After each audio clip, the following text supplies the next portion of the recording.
سلام، خوش اومدین به کانال یوتیوب خودتون. من آرشم. منم فرحم. امروز قراره در مورد سوالاتی که ازمون پرسیده بودید بهتون جواب بدیم. هزینه‌های زندگی تو دبی چقدره و زندگی اینجا چجوریه؟ پس بدون معطلی برو بریم.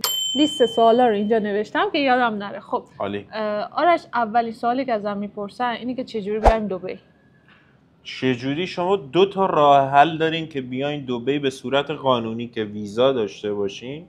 واسه ایرانیا البته، اگه پاسپورت جای دیگه رو دارین خیلی فرق میکنه، چون ایرانیا به عنوان کارمند اینجا استخدام نمیشن. پس دو تا راه حل دارین، یا اینکه ثبت شرکت کنین که هزینهش مینیمم واسه یک نفر 25,000 درهم رو به بالاست. حالا بستگی به اون شرکتی که ثبت میشه، نوع فعالیتی که انجام میشه، آیا میخواین جایی رو اجاره کنین که توش مثلا یه دفتری رو مثل ما اجاره کنین که بیاین توش کار کنین. این از سمت ثبت شرکت. شما به صورت 2 ساله میتونین اقامتتون رو تمدید کنین. حالا واسه خرید ملک خودش هم بازم به 2 قسمت تقسیم میشه: ویزای 2 ساله، ویزای طلایی 10 ساله. برای ویزای طلایی 10 ساله شما مبلغ سرمایه گذاریتون که ملک رو خرید میکنید باید بالای 2 میلیون درهم باشه و برای 2 ساله 750,000 درهم. یه مورد دیگه من اضافه بکنم برای عزیزانی که بالای 55 سال سن دارن و ارزش ملکشون هم 1 میلیون درهمه. اونا هم میتونن اقامت بازنشستگی بگیرن اینجا که 5 ساله هست، هر 5 سال هم تمدید میشه. منتها شرطش اینه که خرید ملک داشته باشن، یعنی 1 میلیون درهم ارزش ملکشون باشه. درسته. حالا چه به صورت آف پلن چه به صورت آماده. خب سوال دوم که دیگه خیلی پرتکراره اینه که هزینه زندگی تو دبی چقدره؟ اینو میشه بهمون بگی؟ واقعیتش بخوام باهاتون رو راست باشم، هزینه زندگی کردن در دبی به بستگی بیشتر به این داره به لایف استایلت که میخوای چجوری زندگی کنی. اگه میخوای یه زندگی عادی 2 نفر من و تو بله مثلا داریم، یه زندگی عادی ماهانه 12 تا 15,000 درهمه که بتونی برای اول که میای ماشین تو رنت کنی، خونه تو داشته باشی، آخر هفته ها بری بیرون غذا بخوری، هفته 1 بار حداقل. لباس های آنچنان گرون نه، ولی بتونی بری مثلا هر ماه یه زارا یه لباس بخری 12 تا 15,000.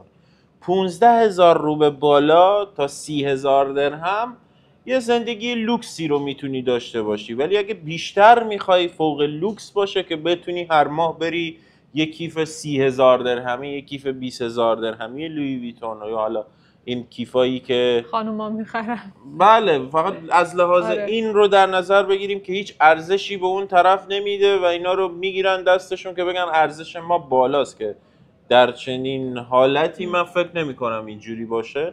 حالا بریم سر اصل مطلب. 50 تا 100,000 درهم دیگه شما میتونین خونه خودتون رو پیش خرید کنین. برای مثال یه لنکروز رو اقساطی بیارین بخرین و قسطاشو بدین ماهانه، ماهی 5,000 درهم. بیشتر به سبک و استایلتون داره، ولی نیاین، یعنی باور کنین ایران بمونین خیلی بهتره تا بیاین اینجا که با 5,000 درهم 6,000 درهم بخواین یه زندگی 2 نفره رو سر کنین، چون واقعا زندگی بدیه. از صبح ساعت 7 صبح بیدار میشی، میری تا ساعت بگم 8-9 شب میرسی خونه جنازه. یعنی خیلی اوضاعش از ایران به نظرم بدتره و هیچی هم به هیچی. اوایل که میاین باید دبی به هر حال شهر گرونیه و خب هزینه هاش هم خیلی بالاست برای کسایی که مثلا میخوان بیان اینجا کارمند بشن یا حالا یه شغل ساده داشته باشن. اصولا میشه گفت پیشرفت کاری وجود نداره. بیشتر برای کسایی هستش که میخوان اینجا بیزنس بکنن و کسب و کار خودشون رو بیشتر توسعه بدن و بیان اینجا تو بازارهای بین الملل باشن، ارتباط داشته باشن با کل دنیا. وسط حرفتم کل ایرانیایی که اینجا میبینی بیزنسمن و بیزنس وومنن، چون اینجا کسی رو نمیبینین بیاد کارگری کنه، یا حالا مثلا میبینین کسی هم اومده داره کار میکنه خودش ثبت شرکت میکنه یا خودش ملک میخره، بعدش میره کارمند مثلا بانک میشه، کارمند یه جایی میشه که اگه فرح یا من اسپانسر کنیم همو، یه دونه از اون افرادی که تو اون خانوادن که اسپانسر شدن میتونن برن هر جایی کار کنن. الان برای مثال من فرح رو اسپانسر کنم، فرح میتونه بره توی رولکس کار کنه، بره توی بیمارستان کار کنه، چون با توجه به تخصصش. با توجه به تخصصش روی آیدی کارتش نوشته اسپانسر شده توسط این فرد. پس یک کم از اون حالت ایرانی بودن و مشکل پاسپورت ایرانی داشتن که اینجا کار نمیدن در میاد. بعد هزینه های خورد و خوراک چجوریه اینجا؟ هزینه های حمل و نقل چجوریه؟ حمل و نقل چی داشته باش؟ چجوری میتونیم راحت تر بریم مثلا این ور اون ور؟ به هر حال همون حمل و نقل محسوب میشه. تاکسی که واقعا گرونه، خیلی گرونه. مترو رو میتونین با خرید یک کارت نوئل روزانه یا ماهانه، یه سری پکیج ماهانه داره، اگه اشتباه نکنم 300 درهم یا 260 درهمه که بتونین ماهانه به صورت نامحدود از مترو و اتوبوس استفاده کنین. اما پیشنهادم واسه این که اوایل میاین اینه که رنت کار انجام بدین، یعنی ماشین رو رنت کنین، یا اگه قصدتون موندن یه ماشین عادی بگیرین، نیاین اوایل بری آقا نمیدونم پورشه مثلا، پورش و ماکانه، لکسوس و اینجور چیزا بگیری، چون میمونه روی دسته، تو هنوز نمیدونی شرایط چجوریه، چه هزینه هایی داری، چه هزینه های پنهانی میاد روت. و این موارد خیلی از ایرانیا رو کاری کرده که کل زندگیشون رو چک دادن، حالا مجبورن فرار کنن برگردن ایران، دوباره شرایط بره جلو. بعد یه چیزی هم که هست اینه که هزینه های پنهان اینجا خیلی زیاده. مثلا شاید خرج ماهانه 2 نفر یک کاپل شاید مثلا بشه 7-8 هزار درهم، خب ولی با هزینه های پنهانش میشه همون 10-15 هزار درهمی که آرش گفت. یعنی هزینه های پنهان اینجا زیاده. آقا مثلا شما میرید بنزین میزنید، خب مصرفیتون بیشتر از اون حد معموله، یا مثلا اینجا کیلومترها بالا. گوگل نوشته شده واقعیت اون چیزی که توی گوگل میبینین با جایی که اینجا میاین، مثلا چی رو مثال بزنم، آب خوراکی، آب معدنی و شما برین توی مال میخرین 20 درهم 25 درهم یه آب معدنی یا 10 درهم مینیمم به شما میفروشن، ولی همین آب رو میری توی یکی از فروشگاه میخری به 1 درهم هم نمیرسه، مثلا 50 فلس، بعضیا 95 فلس. خب اینا مثلا مجبوری تو توی مالی 4 ساعت با خانومت راه رفتی و جفتتون تشنتونه، نمیتونی بگی که آقا من آب نمیخورم، مجبوری که آب 20 درهمی بخری و مصرف کنی که با اون 20 درهم میتونی یه پک آب بخرید و توی خونت مصرف کنی. یهو میری یه جایی مهمونی، طرف دعوتت میکنه یه رستورانیه که واقعا لوکسه، و نمیگم که نرین، ولی اوایل سعی کنین که نرین اون جور جاها که به یه درآمد دلاری و درهمی برسین، بعدش میتونین راحت به یه ثباتی برسید اینجا و بعدش دیگه حالا رو روال اصطلاحا میگم بیافتید و دیگه بعدش برید حالا ولخرجی و هر کاری که دوست داشتید انجام بدید. سوال بعدی. خب گفتی که مترو با اتوبوس گزینه عالی هستش، تاکسی گرونه، ماشین هم که دیگه میتونید با قیمت مناسب بخرید یا اجاره بکنید همون اوایل. گواهینامه گرفتن اینجا چجوریه؟ بحث گواهینامه گرفتن، من با یه سری مشکلات روبرو شدم. فرض نکنین که اوکی ایران رانندگی میتونین بیاین اینجا راحت گواهینامه‌تون رو بگیرین. نظر من رو میشنوین، شما واسه این که یک گواهینامه عادی بگیرین حدوداً باید 5 تا 6 هزار درهم هزینه کنین. درست. چند تا چی بهش میگن آموزشگاه هست که ما براتون میذاریم، اکسلنس، بلحسا، گله‌داری، بله، امرتس، چند تا هستن که روی صفحه براتون میذاره ادیتور. اینا 5 تا 6 هزار درهم به صورت عادیه، ولی اگه شما VIP بگیرین، یعنی به صورت VIP بخواین گواهینامه‌تون رو بگیرین، 8 تا 15 هزار درهمه، بستگی داره به اون آموزشگاهی که میرین، کلاسایی که میرین رو با یه بنز میان دنبالتون، نه نیسان ثانی یا مثلا ماشینای رد پایین. مثلا من مشکلم این بود که توی نیسان ثانی جا نمیشدم و یه مبلغی رو کامل داده بودم، نمیتونستم فایلم رو عوض کنم. حالا واسه کسایی که جثهشون کوچیک‌تره اوکیه و میگن هر چقدر پول بدی اون میزان بهت خدمات میدن. به نظر من میاین اینجا وی آی پی بخواین بگیرین خیلی بهتره تا عادی، چون توی 1 ماه تا 2 ماه براتون همین جوری صادر میکنن، یه دونه امتحانم ندارین و امتحاناشون خیلی سخته، اون چیزی نیست که فکر میکنین. مخصوصا امتحانای پارکینگشون یعنی سخته. سنسور داره، بری روی پارکینگ دقیقاً. افتادی یعنی کامل ردت میکنه، بعد باید بازم دوباره 1000 درهم بدی، 2000 درهم بدی، 4 ساعت بری سر کلاس تا بتونی دوباره 2 هفته آینده بری سر کلاس. برای من حدوداً 7 ماه 8 ماه بله. اینا طول کشید تا برای من 1 ماه و 1 هفته طول کشید. 1 ماه و 1 هفته طول کشید گرفت، ولی نه بگم رانندگیم بده، دقت نمی کردم به یه سری موارد که توی امارات باید واقعا دقت کنی. برای مثال میخوای سبقت بگیری، باید راهنماتو بزنی، چیزتو چک کنی، آینه‌تو چک کنی عقب، دوباره آینه بغلتو چک کنی، دوباره سرتو بگردونی، چون اینجا کامل اتوبانه و مثلا اگه سرتو نگردونی ماشینی که داره 120 تا میاد از بغلت رد میشه نمیبینی و سبقت میگیری و بهش با هم تصادف میکنی. این موارد چیزی بود که من عذر و بهانه آوردم که 8 ماه یعنی کارم داشتم نمی‌رسیدم برم و همین.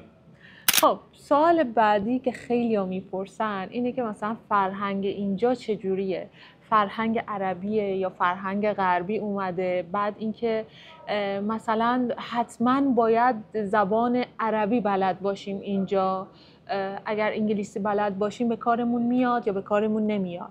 خیلی این سوال از من میپرسیدن، اینم ممنون میشم جواب بدید آقا آرش. همه سوال رو خودت جواب دادی. شد سوال سوم. 4-5 سوال پرسیدیم. چهارم بگیم.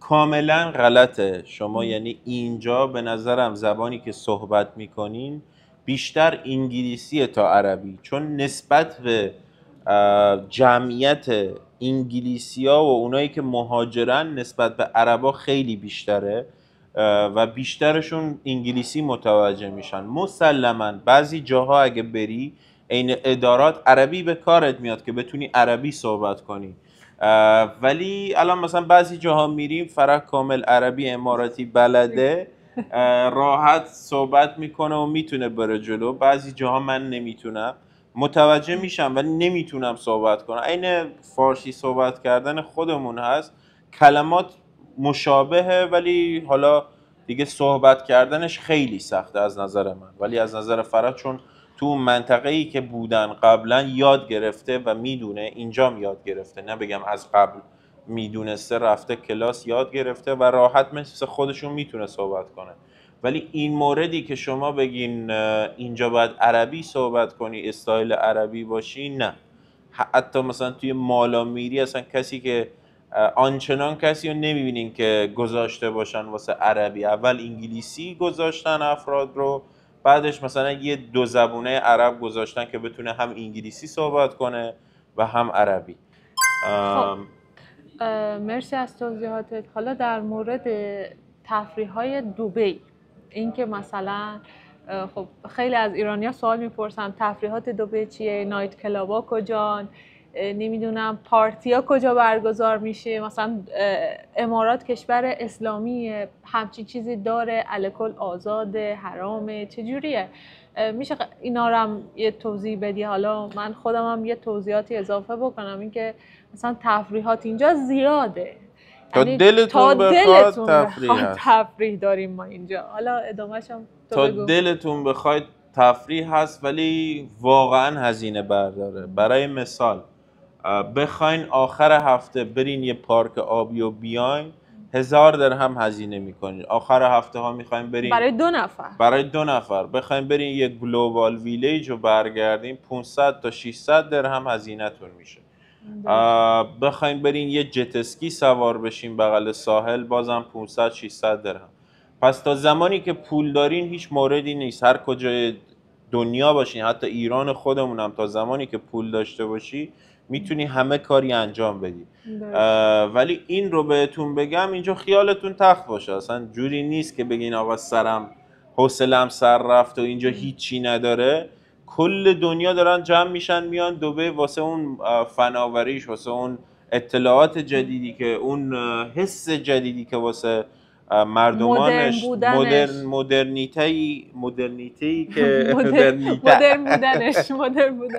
مدرنیته‌ای که واسه مردمانش درست میکنه و همه دارن مهاجرت میکنن اینجا. یه بار میاد به عنوان توریست میبینه و خوشش میاد، کل زندگیشو توی کشور خودش میفروشه، میاد اینجا خونه میخره و شروع میکنه به زندگی کردن اینجا. دقیقا. برای مثال شما بخواین یه رویز رویس توی انگلیس بخرین مینیمم 1,000,000 پوند میخواین یا حدوداً 800,000 700,000 پوند میخواین. خب این 700,000 پوند میشه نزدیک به 3,500,000 4,500,000.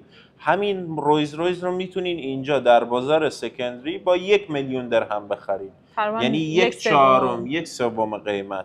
پس کسی که توی انگلیس خونه داره میفروشه میاد اینجا میتونه 4 برابر 5 برابر اون چیزی که توی خونش داشته لایف استایل راحت‌تر و بهتری رو تجربه کنه. سر همینه هندیا، انگلیسیا، اونایی که تو استرالیا زندگی میکنن دارن همه مهاجرت میکنن به دبی و آمریکا و کانادا. هم از لحاظ آب و هوایی مشکل دارن با سرما، میان اینجا و اینجا گرمه و زندگی خوبی میتونن داشته. بعد یه نکته که هست اینجا خیلی نزدیک به ایران، یعنی مثلا شما با پرواز نیم ساعته میتونی بری بندرعباس، با پرواز 2 ساعته میتونی بری تهران، کاراتو انجام بدی و برگردی. حتی کشتی هست از اینجا تا بندر 4 ساعت، یعنی اون نزدیک بودن به ایران. و حتی بعضی جاهای اینجا اصلا راه میری همه فارسی صحبت میکنن، بازار اینجا همه ایرانی هن. دیگه کجاها هست که ایرانی ها واقعا بازار زعفران، بازار لباس، خشکبار، همشون ایرانی هن که از قبل آره از قبل اینجا بودن، اماراتی هایی که ریشه ایرانی دارن و اینجا دارن زندگی میکنن، میری و فارسی هم راحت صحبت میکنن. و سوال بعدی در مورد کلابا و کلا نایت آنچنان اطلاعات زیادی ندارم چون اصلا اهل اینجور کارا نیستم، ولی میدونم لایف استایل شبانه‌شون چه؟ لایف استایل شبانه‌شون بوده، بارها دیدیم که کلابا تا ساعت 4-5 صبح بازن. مثلا روی جاده شیخ زاید، هتل الهبتور، کلاب وی، همه اینا تا ساعت 4-5 صبح مثلا بوده، بارها ما رد شدیم اینا باز بودن. یعنی هست حتی کلابای ایرانی، خیلی از کلابای ایرانی رو میبینین اینجا که براتون تبلیغ میفرستن، ورود خانوم ها رایگان و میتونین راحت برین اونجا و آقایون هم فکر کنم ازشون پول میگیرن، اینو خبر ندارم، 150-200 درهم هم برای ورودی آقایون میرن و لذت میبرن. حالا اون سبک و استایل زندگی ما نیست این مورد. در کل دبی یه شهریه که زنده است، یعنی شباش هم زنده است. بعد یه نکته مهم اینه که امنیت داره. خیلی‌ها در مورد امنیتش هم سوال پرسیده بودن، یه توضیح در مورد اونم میدی؟ میشه تو اینو توضیح بدی من ازت دوباره سوالو بپرسم؟ نه نمیشه. امنیت دبی چجوریه؟ امنیت دبی برای ما خانوما عالیه، یعنی اولین شهری شده توی جهان که بالاترین امنیت رو داره. یعنی تو کل جهان بخوایم بگردید، ابوظبی، دبی، عجمان، شارجه، همه اینا امنیتشون بالاه و جوریه که مثلا شما خانم ساعت 3 شب، ساعت 4 شب میخواین برید بیرون با خیال راحت میتونین برید و این یکی از نقاط قوت شهر دبی کلا کشور اماراته. یعنی با خیال راحت اصلا هیچ ترسی ندارین توی خیابون دارید راه میرید. بوده بارها من و آرش مثلا گوشیامون پرمکس دیگه، اینا پرمکس گذاشتیم روی میز، با کیف پولمون گذاشتیم روی میز، رفتیم مثلا غذا سفارش بدیم، کسی نمیاد برداره. یعنی به منظور اینه که شما اون میز رو برای خودت گرفتی، یکی دیگه این میز رو رزرو کرده. و یه موردی رو اشاره کنم بین حرفات، یک بار من هیچ وقت یادم نمیره یه دسته پول انقدی دادم به فرج، گذاشت توی کیفش و داشتیم با مشتری رفتیم غذا بخوریم و فرج بیرون بود، هوای فضای بیرون بود، کیفشو گذاشت روی میز، کلی هم پول و مدارک توش. حالا ما وقتی میخواستیم با مشتری بریم یادمون رفت که آقا کیف اونجاست. ما یک ساعت و نیم رفتیم مشتری رو رسیدیم خونه، میخواستیم در رو باز کنیم، کلید فکر کنم تو کیف فرج بود و فرج گفتم کیف کو؟ کلیدت کو؟ گفت اونجاست. یعنی ما با استرسی که رفتیم اونجا اصلا اینا نفهمیده بودن که آقا این کیف هست اونجا. وسط راه من با گوشی زنگ زدم گفتم هست، گفت هست همونجا، حتی بیاین تحویل بگیرین. رفتیم اونجا نه پول دست خورده بود نه هیچی. یعنی خوبه. خب سوال بعدی بذار من بپرسم. آخرین سوال رو بذار من میخوام بپرسم. باش. آب و هوا و شرایط اقلیمی چطوره؟ آب و هوا توی تابستون دیگه مثل جنوب ایران خودمون میمونه. خب توی تابستون که واقعا گرمه، یعنی 50 درجه. من همیشه میگم گرمه. گرمه 50 درجه 55 درجه اینا رو داریم. خب مثلا ماه خرداد و تیر و مرداد که دیگه واقعا گرمه، یعنی تو اون ماها اگر بتونید مثلا از دبی حالا برید مسافرت، میخواین برید یه ماه ایران رو بگردید، نمیدونم حالا کشورهای همسایه رو میخواین بگردید که خیلی عالیه. ولی دیگه مثلا از آخرای مرداد شهریور به بعد دیگه هوا خوب میشه، زمستوناش هم عالیه، یعنی یه هوای بهاری برای کل ایران میشه. ولی خب اینجا بهش میگیم ما زمستون. حتی بوده که مثلا دما تا 8 درجه 7 درجه اینا هم میرسه توی مثلا ماه دی اینا. ولی موقعی که آب و هوا عالیه، موقع دی، موقع کریسمس، واقعا توریستی، یعنی انقدر جشن هست، انقدر تفریحات هست، انقدر فستیوال هست که دیگه شما باید انتخاب بکنید کدوم رو میخواین برید. انقدر که این شهر شاده و سرزنده است. و سال نو میلادی کلی اینجا آتیش بازی داریم. دقیقا توی کل شهر آتیش بازی میشه و شما جا نیست که بتونین برین بشینین آتیش بازی رو ببینین و باید واسه مثلا یه صندلی 2 نفره که توی KFC حالا بغل برج خلیفه است که بتونین آتیش بازی برج خلیفه رو ببینین 6000 درهم 7000 درهم هزینه کنین.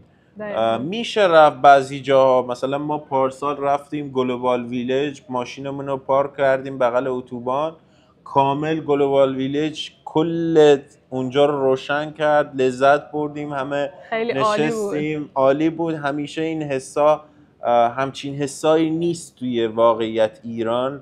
هر کی واسه خودش یه نارنجک درست میکنه و میزنه به دیوار و اینجور.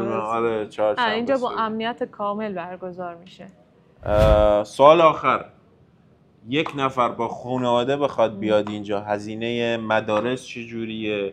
آیا بیمه چجوریه؟ اینا میشه اینا رو توضیح بدی برامون؟ ببین در خصوص هزینه خانواده، هزینه مدرسه یه پست گذاشتیم توی کانالمون، میتونید برید اونو ببینید. ولی خب دیگه مدرسه های ایرانی تقریبا از 7-8 هزار درهم برای هر فرزند شروع میشه. دیگه مدرسه های انگلیسی، آمریکایی، مدرسه های بریتیش بخواین ببرید بچه‌هاتون، دیگه سالانه من میگم در نظر بگیرید تقریبا دیگه حداقل 60-70 هزار درهم برای هر فرزند نیاز هستش. آره هزینه داره. البته 60-70 هزار درهم فقط برای خود مدرسه است. شما اون زمانی که میگفتیم هزینه های پنهان دارین، شما هزینه سرویسش 10,000-15 هزار درهمه واسه اینکه بیان دنبالش ببرنش، هزینه غذاش هست، هزینه کلی هزینه های اضافی میاد روتون که اونا رو هیچ جا ننوشته تا زمانی که وارد اون مسیر نشین و کم کم از کارتتون کم نشه این موارد. دیگه مثلا یه سری هزینه ها از هزینه غذای بچه، از هزینه حالا فستیوالایی که برگزار میکنن، مثلا شما باید برید لباس بخرید، مثلا امروز فستیوال نمیدونم عروسکای اون شخصیت اون کارتون، مثلا هری پاتر رو بخوایم در نظر بگیریم، خب شما باید برید با همون تم فیلم هری براشون پاتر لباس بخرید. براشون لباس بخرید. خب اینا خودش هزینه هایی هست که واقعا نمیشه دقیقش رو برآورد کرد. فقط مثلا ما میتونیم هزینه مدرسه و حالا یه سری هزینه های اتوبوس و اینا رو بهتون بگیم. اونا هزینه هایی هست که دیگه پیش میاد باید پرداخت بکنیم. آره دقیقاً. دیگه موارد دیگه که دیگه یادمون رفته باشه. اکثر سوالاتی که پرسیده بودن همینا بود. اگر شما چیزی به ذهنتون میرسه یا سوالی دارید میتونید توی کامنت ها ازمون بپرسید. یه مورد آخری که ما کلی کامنت و پیغام توی اینستاگرام میگیریم که چجوری میتونم بیام اونجا کارمند شم، چجوری میتونم بیام شروع به کار کنم. مینیمم هزینه‌ای که شما باید همراهتون باشه واسه اینکه کار کنین، تشریف بیارین اینجا 2 ماه 3 ماه شروع کنین به گشتن دنبال کار، از نظر من 1 میلیارد تومان هست که شما بتونین این موارد رو ببرین جلو. تازه نه به صورت اینکه یه خونه رو اجاره کنین، باید برین خونه های شیری بهش میگن اینجا، پارتیشن شده، خوابگاه، یعنی خوابگاه بگیرین و شروع کنین دنبال کارگشتن و ثبت شرکتتون رو و موارد رو ببرین جلو تا 3 ماه 4 ماه آینده که کارتون رو پیدا کردین، راه بیفتین، لیبر کارتتون رو بگیرین، 1 میلیارد تومان هزینه داره. پس این رو در نظر بگیرین، حداقل مینیمم. حداقل نیاین با 300 400 میلیون پولتون کلا یه بلیت بگیرین بیاین اینجا بگردین، چون فکر کنم 1 ماه هست ایران یا 2 ماه هم نمیتونن. 2 ماه هم میشه. 2 ماه هم میشه. مثلا بعضی از دوستان من دیدم 2 ماه اومده اینجا دنبال کار، هیچ کسی هم بهش کار نمیده، چون اول باید ثبت شرکت کنه بعدش بتونه کار پیدا کنه. دقیقاً. خب تمام؟ تمامش کن. میبینیمتون. امیدوارم همیشه خندان، شاداب و سلامت باشید. یادتون نره این پست ما رو لایک بکنید، کانالمون هم سابسکرایب بکنید. تا ویدیو بعدی، خداحافظ.